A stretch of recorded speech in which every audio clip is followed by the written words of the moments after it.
All right, well, I'm going to go ahead and get started on this lovely, gray, rainy Friday morning, the single best day of the work week. We're going to start off today by looking at a couple review questions. This is a general review. These questions go all the way back to the very, very beginning. And we're just going to slowly start reviewing more and more and more as we progress through the semester because I don't want you to lose any information or forget anything. And we do have a benchmark coming up in about the middle of October, so I want to make sure that some certain concepts are a little bit more familiar to us than others. If you guys would please join the Pear Deck really quickly, there'll be a series of 10 questions that will go back to the very, very beginning, units 1 through 3. The 8 characteristics of life, biomolecules, and now photosynthesis and cellular respiration. Following this 10-minute or 10-question warm-up, we'll talk about what it is we need to get done today, and then I will go over the exam that you guys took on Wednesday and talk to you guys a little bit about what next week will look like. So we got 26 students in our Zoom right now, so we got 3 signed up right now.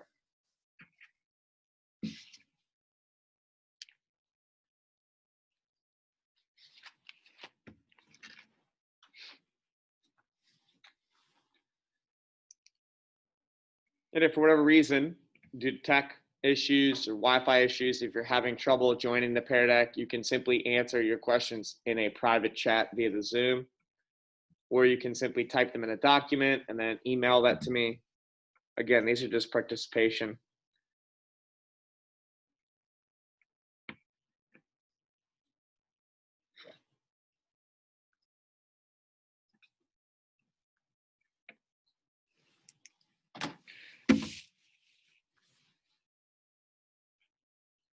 Okay, just waiting on a few.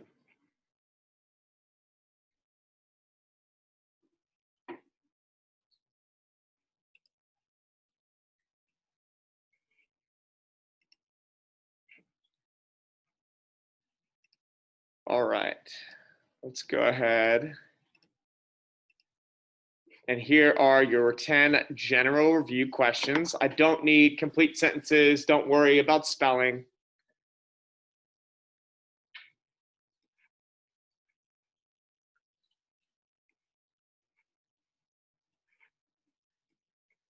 And in case you've missed the join code, it's up here in the top corner. So take a look at each of these. Keep your answers short and simple. I'll be right back.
And as always, if you do finish, if you go to the participants tab in Zoom and click the green check so that I know when you're done.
I'll give you guys about another minute, and then we need to get started.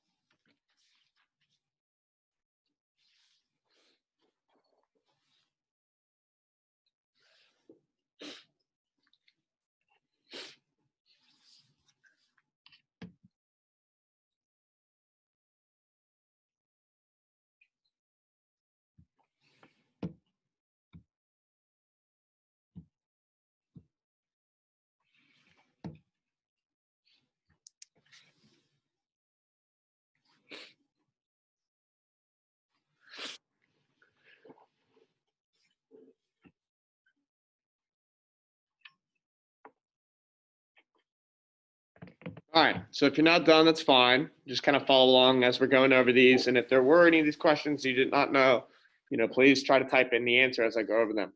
So let's look at number one. All organisms are capable of reproducing. So this is a shout out back to our first unit about the 8 characteristics of life. What are the 2 types of reproduction? If it takes 2 to tango, we refer to that as sexual reproduction. And if one organism has the ability to produce offspring on its own, that would be what?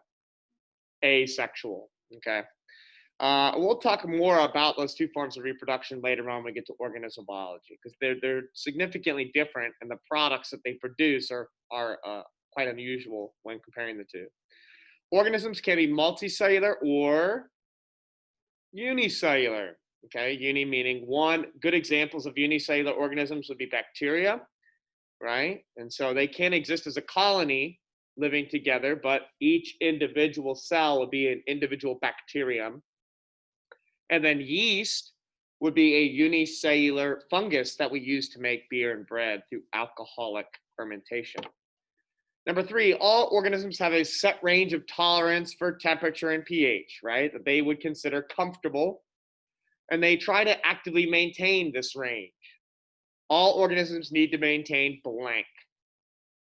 What is a term to refer to that state of comfort or state of balance? Homeostasis, exactly, right? And so if you were camping outside last night, right, you would have been pretty wet and you'd have been pretty cold.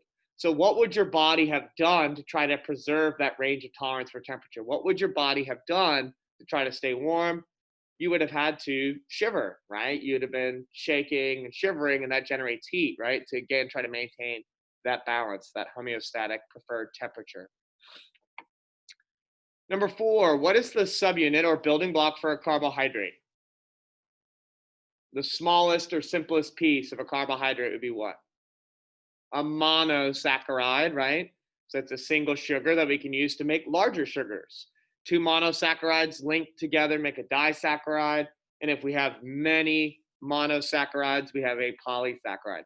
What about proteins?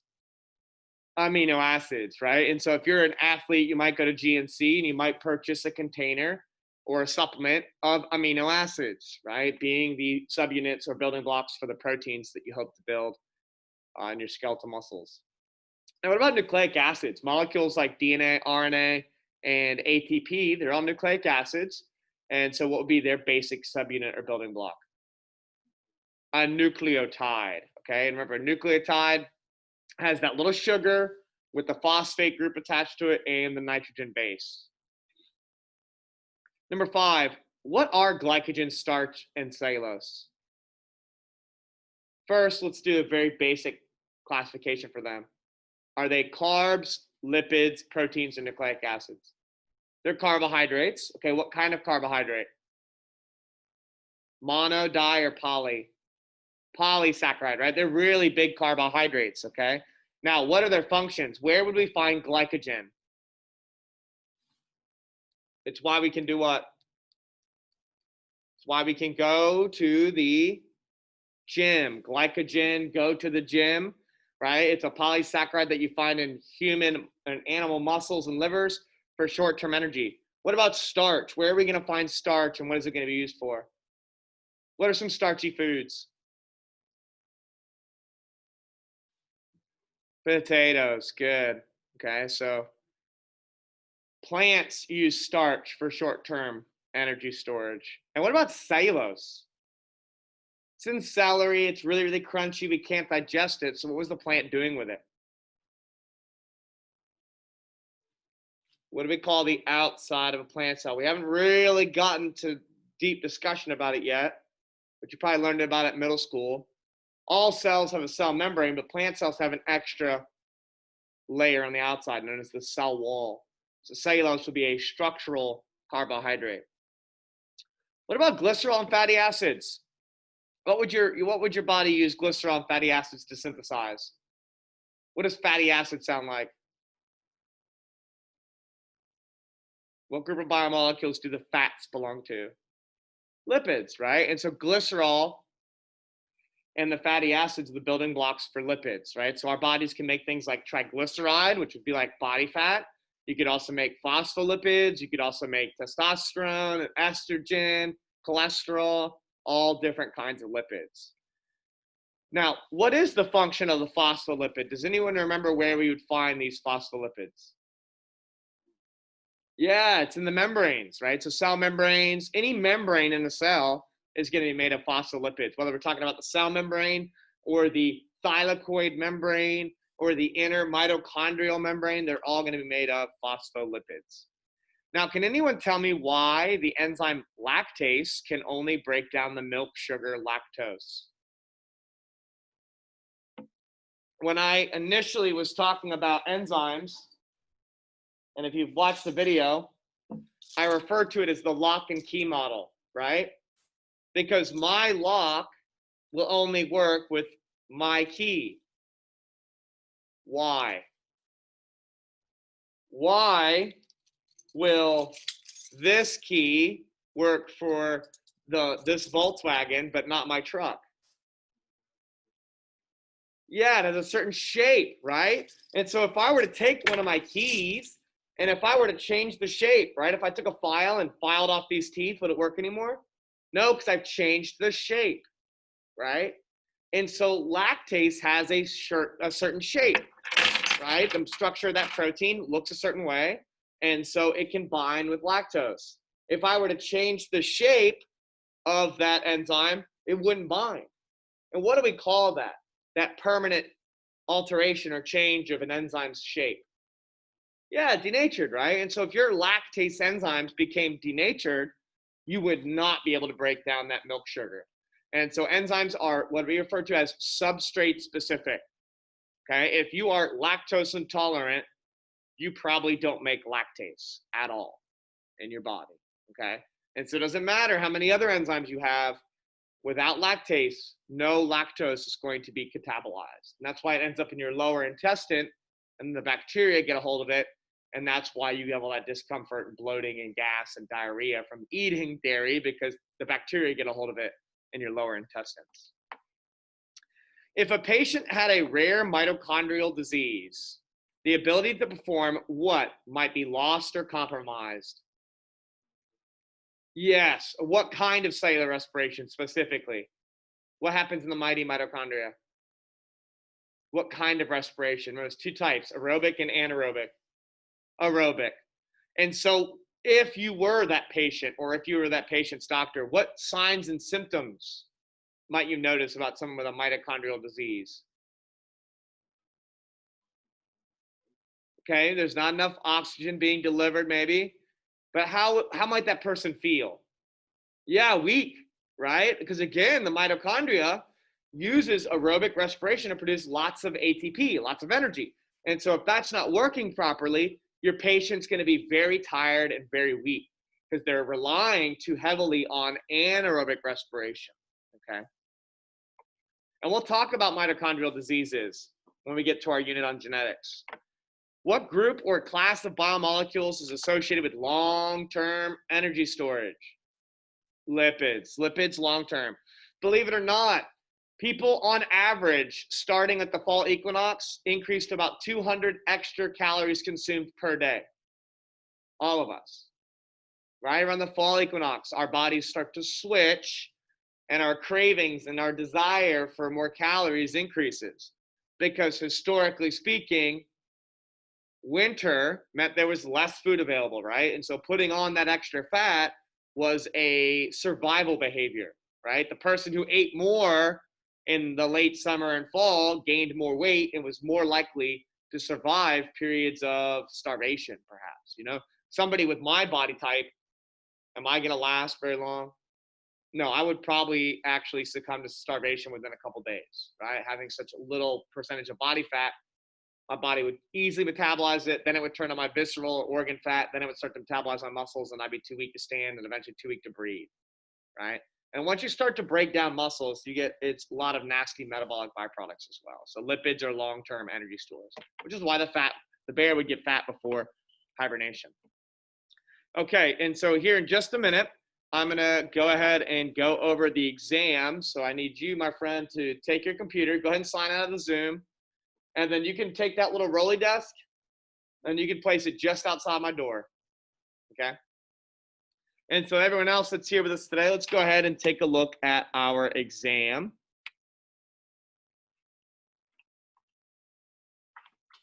All right. So let's take a look at some of the questions that we missed as a group and in its entirety. So this question, we look good. Those questions about heterotrophs and autotrophs don't look like any of you guys really missed those. I'm really only concerned where we get a large number of people choosing the incorrect answer. So you can see that for a majority of the exam, people had no issues. So I was really happy. I think the average for first period was over an 80, right? And so that's exciting news. All right, so we're looking good. We're looking good. And I'm glad to see that you guys were able to figure this question out, right? What group of organisms contain chloroplasts and no mitochondria, right? Because I think a lot of people think that plants have chloroplasts instead of mitochondria, when in fact plants would have both. Okay, we had no problems here. We got a little bit of confusion here. Okay, but again, just look at the reactants. We got glucose here and oxygen, right? And so that would be aerobic respiration.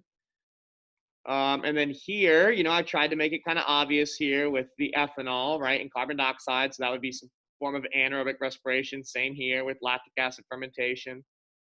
Okay, so here we start to see a little bit more issues arising. Temperature, oxygen, and glucose concentrations would all affect respiration.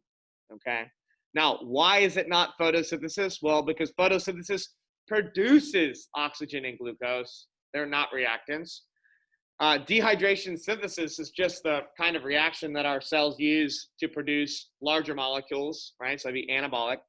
And then all reactions. Are all reactions in your body going to be affected by oxygen and glucose?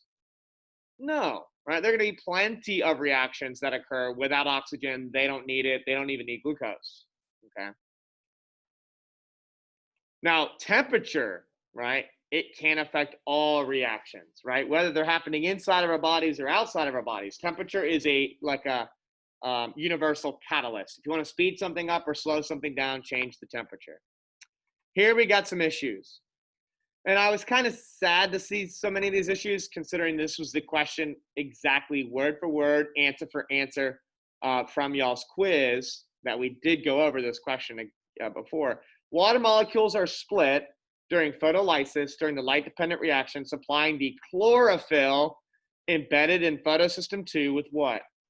Now, what does chlorophyll do? What is chlorophyll's responsibility? It's absorbing sunlight, photons, right?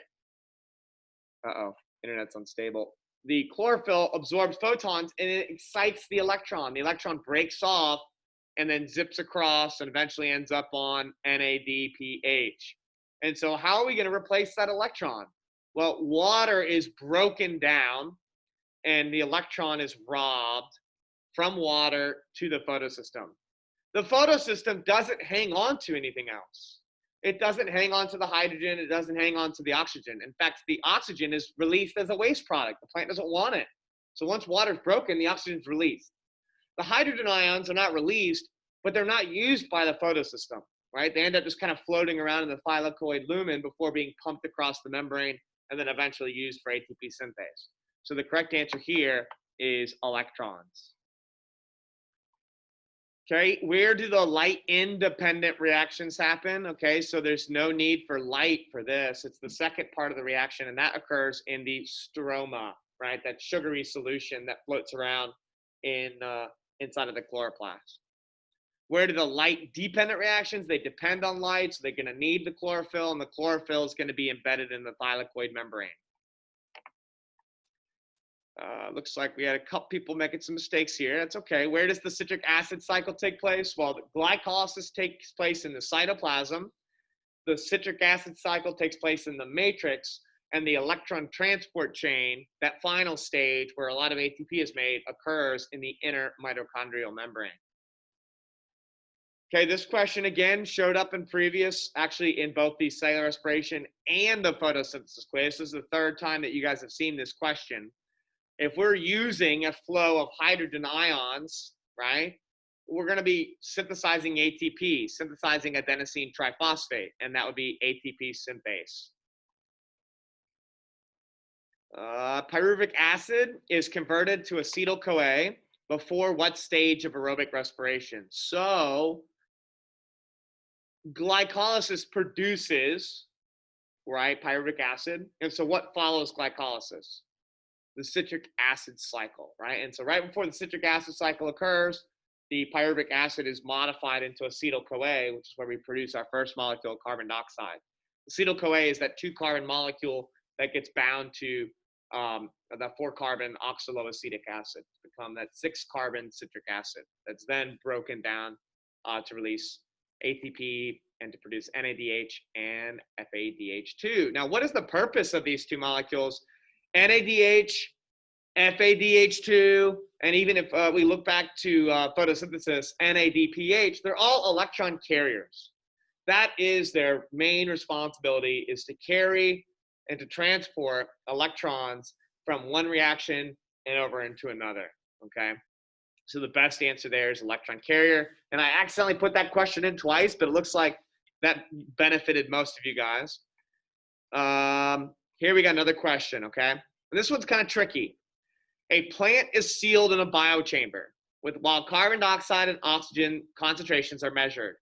The chamber is placed outside for a few weeks, and after 2 months, the carbon dioxide concentration is lower than the initial measurements. Why? Now, I can see why a lot of you guys chose this first answer choice. Most of the carbon dioxide was used to form glucose, which is catabolized during respiration. But why is that not the correct answer? If the plant uses carbon dioxide from the chamber to make sugar, and then it turns around and catabolizes it, breaks it back down, what is it going to re-release back into the chamber? What gas do we release when we use aerobic respiration and break down glucose? What gas do we exhale? Carbon dioxide. And so if the plant pulls in the carbon dioxide to make the sugar and then breaks the sugar down and re-releases the carbon dioxide into the chamber, would there ever be a change? No, because the plant would take in 1 molecule of CO2, make sugar, break down the sugar, release the CO2. And the carbon dioxide would never change. You follow me there? And so the best answer here is down at the bottom.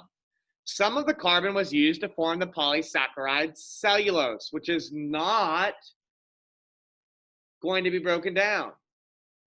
Plants grow, plants get bigger because they take some of that carbon dioxide and they use it to make cellulose, which is a polysaccharide that is not associated with energy, okay?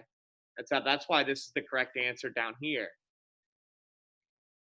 Does anyone have, oh, I forgot there's a couple more, but I don't think, okay, here we go. Athletes, if you guys are sprinting, if you're running a short race and you're trying to break your personal record, what kind of respiration are you going to use?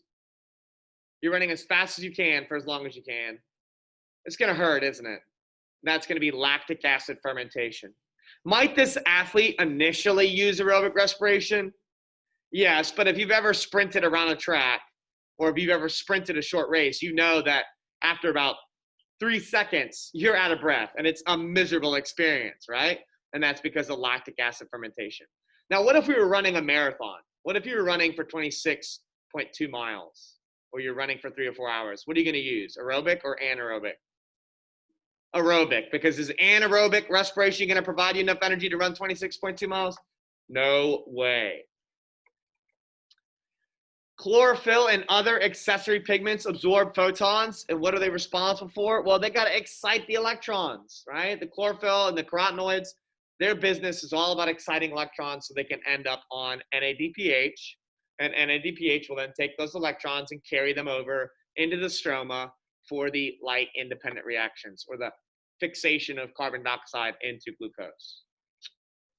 How do we get energy out of ATP? We break one of the phosphate bonds and release one of the phosphate groups. Yeast is a small heterotrophic fungus able to survive short periods of time in oxygen-poor environments, okay? So instantly you see oxygen poor, you're thinking, okay, it's gonna be anaerobic, and now you had to make a choice between lactic acid and alcoholic. And we all know that yeast is probably man's best friend. And we've used it for the last 10,000 years to make beer and bread, both of which are alcoholic fermentation. The oxygen consumed during aerobic respiration is involved in what? Why is it so important? Well, at the very, very end of the electron transport chain, those electrons are removed and accepted by oxygen forming water. And that allows the ETC to continue. If oxygen doesn't remove those electrons, they'll get backed up and the electron transport chain will stop flowing. And if that stops, ATP synthase stops. So it's really important that we get those electrons off and form water. All right, well, does anyone have any questions about any of those? Looking back over them, are we feeling pretty good? Did you have any questions? There was, I think there's 50, right? And so there have been 2 points apiece, okay? And I think I just released the scores, so were you guys all able to access your exam scores? I was pretty happy about that, right? Anytime you get class average in the 80s, that's fantastic, okay? But we need to make sure to address any misconceptions that are still lingering around. All right, so for those of you guys who are at home, okay, what do you need to make sure to get squared away today? You need to make sure that you have finished your video questions 4.1, your article questions 4.1, and the vocab for 4.1. All 3 of those things are due tonight at 11:59 p.m., okay? And so we're week 2 of Plan B. You guys are going to really want to make sure that come Monday, you are caught up, maybe even ahead and not behind. So if you have already completed these 3 assignments and you have already turned them in, which there are a couple of you guys that have, one of the things that I would strongly suggest you do is that you go ahead and go down to Unit 4 and start working on your notes and start watching the videos that I've posted. Next week, we are going to focus on the first 3 videos, 4.1, 4.2, and 4.3. Now, I'm going to go ahead and tell you guys right now, this unit on cells and cell organelles, generally speaking, is one of the easier units. So if you have not been doing well on your quizzes and exams, I would attack this unit with the same level of intensity, if not more, because this is where you can make up for lost ground. This unit will be where you'll get the 90s, the 95s, the 100s on the quizzes and your exams, which will help repair some damage you caused early on, maybe in the biochemistry unit or photosynthesis cell respiration. And there are some units later on when we talk about DNA and genetics where some of you guys will kind of dip a little bit, right? So this is a nice cushion unit where you can really put up some rock star scores, okay? Next week, we will also be going outside quite often. So make sure to check the weather every day before you come to school and dress appropriately. Next week, we'll be planting our fall and winter gardens. So we'll be outside again. So make sure to dress appropriately. And later on the week, we may end up going down on the nature trail as well. Well, for those of you guys that are at home, you guys can go ahead and sign off and go ahead and get started on your work. And I guess for those of you guys in here, the same applies. You guys want to go ahead and jump off the Zoom and get started on your work. And again, guys, I don't want you doing work on the weekends. Get it done right now, right? If you're tired of sitting and you want to stand up somewhere, go do it.